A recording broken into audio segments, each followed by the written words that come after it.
So, very welcome to this webinar that's all about running and making you ready for the running season. Maybe you are an experienced runner or you're really new to running and just want to get some good inspiration. Well, then this is really the session for you, because with me in this for this upcoming session, I have Johan Nordlund, who is a very experienced runner, and he's been coaching me. And also together with Aumla, he has created a running program that's very appreciated by our users. And we just want to take the opportunity to invite you all to get some tips from Johan. So very welcome, Johan. Thank you. Thank you very much. So yes, my name is Johan, as Miriam just said. And today I will give you 7 tips that can increase your running, both motivation and also your running capacity. So I will touch a little bit on how you can think when you plan your running session, but I will also include some parts about actual motivation, which might be a struggle for many people. So 7 tips and tools that you can take with you. So why not start? I will start with tip number 1, enjoy the slow runs. So have you ever heard this expression, no pain, no gain? Well, I don't really like that expression because it's not always true. You can actually gain a lot without pushing yourself to the limit every time you go out and run. So here's actually some good news. Running at a tempo that is slower than your capacity can actually increase your endurance. And let me explain a little bit how to do that. So if you take an example of a professional runner, that like are on elite level, they might run like 10 to 12 times a week. If they would run their fastest each time they run, their body wouldn't last very long and they will never get any recovery. So they usually actually run about 20% of their sessions at a really high intensity, and the other 80% they run at a lower intensity and more like comfortable tempo. So you can say a little bit that running consists of both tempo and endurance. So you should run at a certain speed, but also for a certain distance or a certain time. So when you run intervals, then you are focusing on increasing your tempo or your maximum speed, basically. But when you run these slower runs, you focus on increase your endurance so that you can actually last for longer time or longer distance. So how to do that? Basically, you can go out and run and just make sure you run a little bit slower than you're used to. So it feels like this is actually comfortable for you. If you're running with a friend, it should be that you can like making a small conversation and feel that this is a tempo that you can keep going for a while.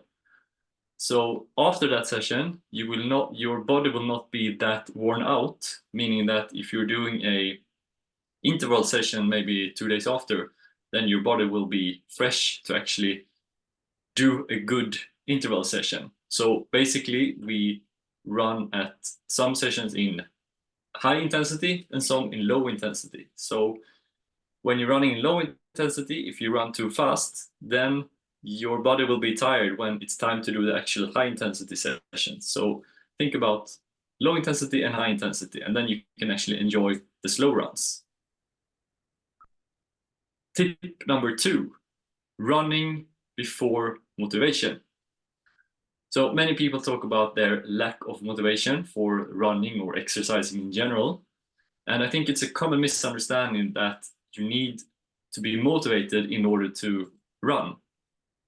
Because when you do any physical activity, your body releases endorphins, which simply gives you a good feeling. You will feel happier. And if you feel happier, you increase the chance of being motivated. So basically, running releases endorphins, which will give you more motivation. So here we are saying now that running gives you motivation. So running before motivation. I can give you an example. For example, where I have trained for Ironmans, where you swim, cycle, and run. That's a lot of training to fit into the calendar. And I plan my swim sessions at 6:30 in the morning. And the question is, was I motivated when the alarm went off in the morning? Maybe a few times, but not every time for 2-3 times a week for a whole year.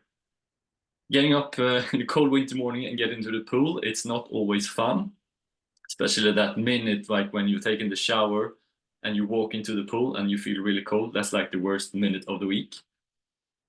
But the thing is, afterwards, I felt like a winner. I had this super good feeling that I could take with me going through the rest of the day. And I already felt like a winner in the morning. So the rest of the day was a really good day. So remember that running comes before motivation. Tip number 3, understand what motivation is. So motivation, it can be broken down into 3 parts. Each part can be summarized with a question. And if you understand what part that you are maybe lacking a little bit on, then you know what to focus on. So I'll go through these 3 parts. And when I do this, you can actually think for yourself and think of a scale 1 to 10. How much, where are you on a scale 1 to 10 on each of these 3 parts, where 10 is like world-class level. So the first question is, how important is this for you? Do you have a specific goal?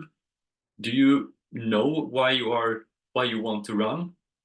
And when I'm talking about goal, it doesn't have to be a goal that you're supposed to run 10K in 50 minutes or so. It can also be a more process-oriented goal where you have a goal that you want to get a routine where you run 3 times a week, for example. So think about, do you know how important it is for you, or do you know why you want to run? The other question is, how much do you trust yourself that you can actually do it? That could be both like physical trust, that you might feel your body is strong or weak, but also the mental confidence that you have. So think about that. How much do you trust yourself you can do it, and grade it on 1 to 10. And the third part is, how prepared are you? So prepared, that is like both. Do you have a set time in your calendar when you're supposed to do the running? Do you have the material you need, shoes, clothing? Do you have a plan for it? For example, if you have kids, do you have someone who will take care of the kids while you go out and run? And are you mentally prepared? So think about that. So these 3 parts, importance, self-confidence, and preparation. Grade each one of them 1 to 10. And the one that you have the lowest score on, maybe that's what you should focus on. So if the importance is the lowest score, then think about, why are you actually doing it? Why do you want to run? And try to define that why to yourself. If the self-confidence has a lower score, then think about, why do you have lower self-confidence? And think about, have you actually achieved other things that you also had low confidence, but you managed to achieve? And then preparation. If preparation has the lowest score, think about, what can you do to prepare better? Do you require better planning? Do you need to maybe have someone that helps you with the planning, or whatever that could be for you? Great. Now we're moving into tip number 4. Dare to set low goals. So talking about goals, I encourage you to dream big and set high goals for yourself if you want. But when I say that, I'm talking about long-term goals. Like, you can set a big goal for yourself where you want to be in like 1, 2, or 5 years. That's fine. But when it comes to the goals on a shorter term, like for example, the goal for the next running session or the next training week, then I encourage you to actually set a very low goal. Because if you set the goal too high and then maybe you don't really reach it, then you might get a negative feeling and feel that you don't achieve your goal, and you feel that the big goal feel unreachable. But if you instead set a low goal, you increase the chance you actually achieve it. Then your body will feel that you have achieved a goal. Your body will release dopamine, which will give you a feeling that you're doing something good. And then there's also a chance that you actually can continue to, if you, for example, have a goal to go out and run for 30 minutes, I mean, then it's okay to keep going for 40 minutes if you want to. So try to set a goal for the next running session and then try to decrease it and put it even lower just to see how that feels to reach that goal. This strategy will set you in a positive spiral of achieving small goals that eventually will take you to your big long-term goal. So tip number 5, focus on continuity before volume. So when you have a training plan, it's common that something gets in the way for your training. Whatever it is, if it's lack of motivation, you get sick, or maybe just life in general. I think it happens to all of us that you have a plan and then something happens and then you cannot do the training as you have planned.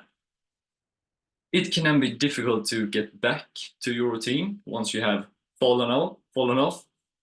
So therefore, my tip is to focus on the continuity rather than the volume.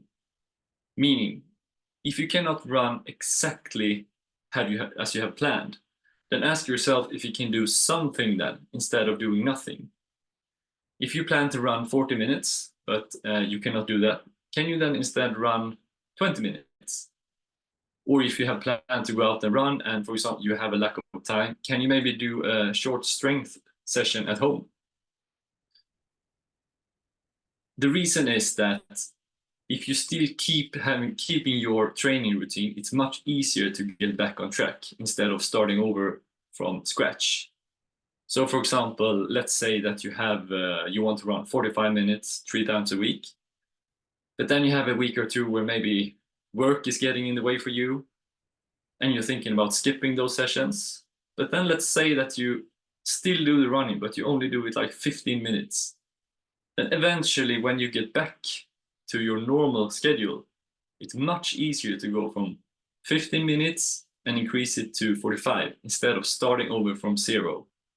Because then you keep your routine of planning the training and also like switching clothes during the shower or whatever you need to do. So you keep the routine even if the volume is lower. So focus on the continuity before the volume. Tip number 6, this is one of my favorites. Find a purpose of each session. So whatever you are training for a race or for any other reason, you will become a better and more motivated runner if you set a clear purpose for each running session. This is how the professionals do it. They don't just go out and run. They have a plan for each session. Like today, when they're running, that running session will increase their capacity of some kind. So to try to explain this to you, for example, setting a purpose of a running session can be that today I want to increase my stamina. I want to increase my tempo. Today, maybe I want to increase my strength or flexibility, or maybe motivation, and so on. So by setting a purpose, you make it clear to yourself, what do you want to achieve with this running session, instead of trying to do everything at once. So for example, let's say it's raining and you just know that you have a lack of motivation, and you know that you will not do a good run if you go out and run in this rain. Maybe that's how you feel. Then can you set the purpose that, okay, today I will train to go out when it rains. And then it doesn't matter how it goes. It doesn't matter how fast you run. You just want to train your mental capacity to go out and train when it's raining. Other purpose that you can set for a running session is that you want to become stronger. That could be a purpose. Maybe that's more like having some technique training or strength training. Maybe you want to increase your heart capacity, and that you will typically do interval sessions. Maybe you want to learn to run at a higher speed, and that you can also do with interval sessions. Maybe one purpose could be that you want to train your endurance to be able to run during a longer time or longer distance. And then you don't have to run that fast. Then you can just go out and try to stay out for as long as you can, or make it a long session. Then that is the purpose. Because when you have that as a purpose, then you don't need to run fast. You don't need to think about all the things at the same time. Another purpose can be just to clear your mind. Maybe you're tired after a day at work and you just want to clean your mind, then go out and run, and it doesn't matter if you run fast or slow or whatever.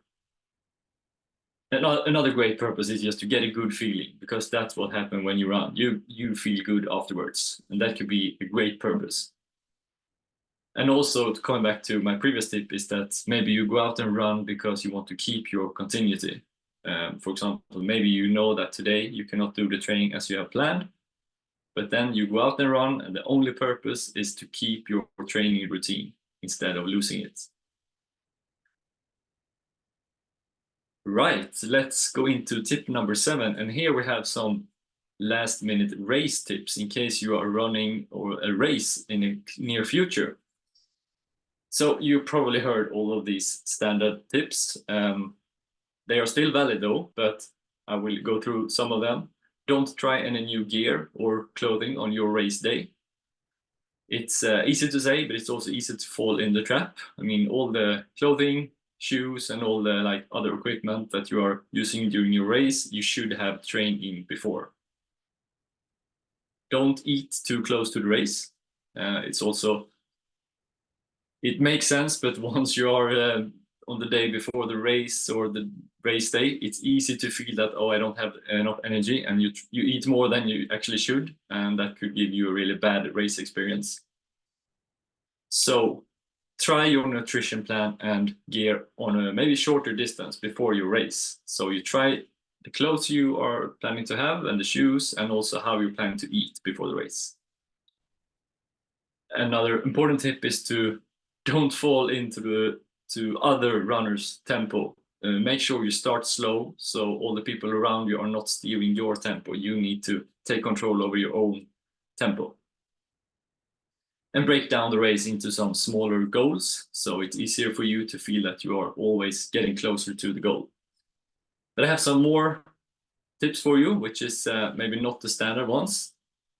If you feel nervous, then think that it's not that you're feeling nervous, it's just that your body is preparing itself.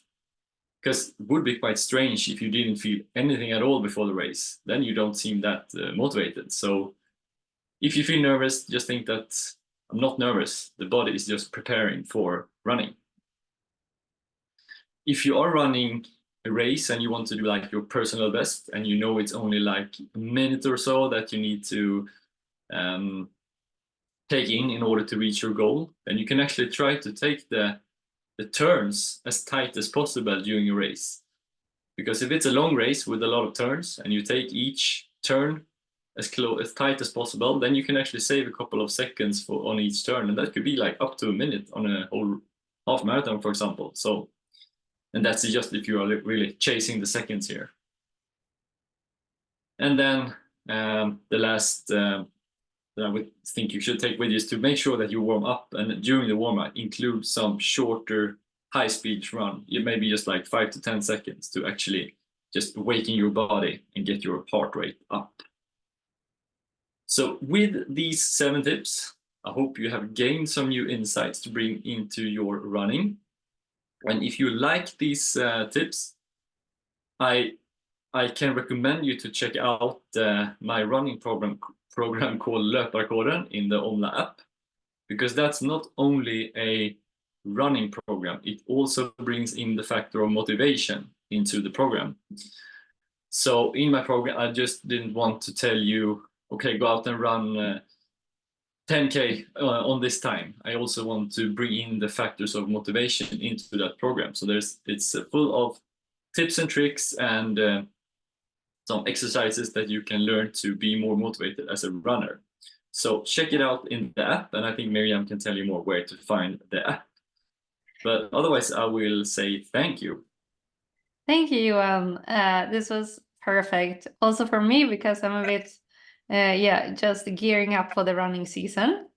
So I always take so much ideas, even though I've heard we've spoken about running so many times, there's always new things that comes to mind, and just getting the runs, getting the steps is one of them.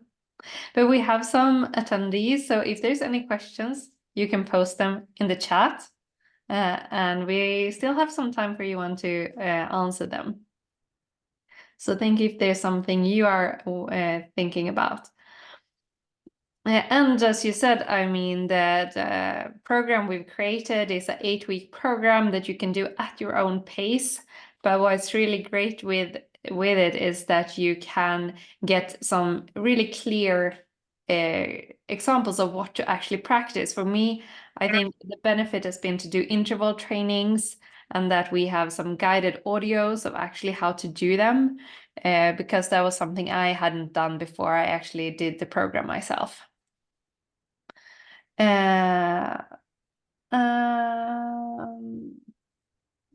Okay, cool. I think,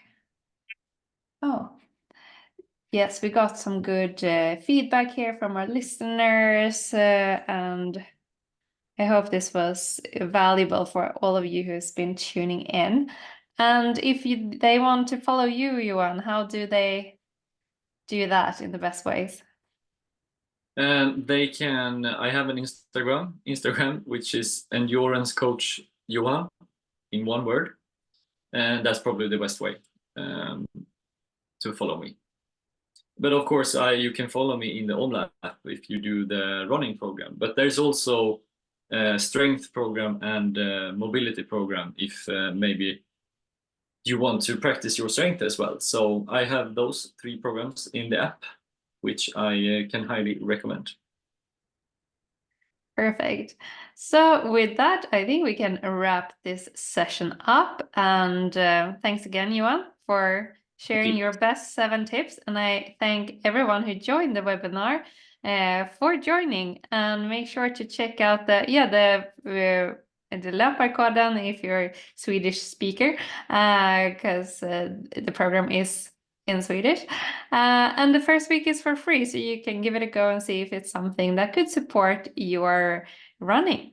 And if it's not, I just hope you have some great runs this year, and keep up the motivation, keep up the runs.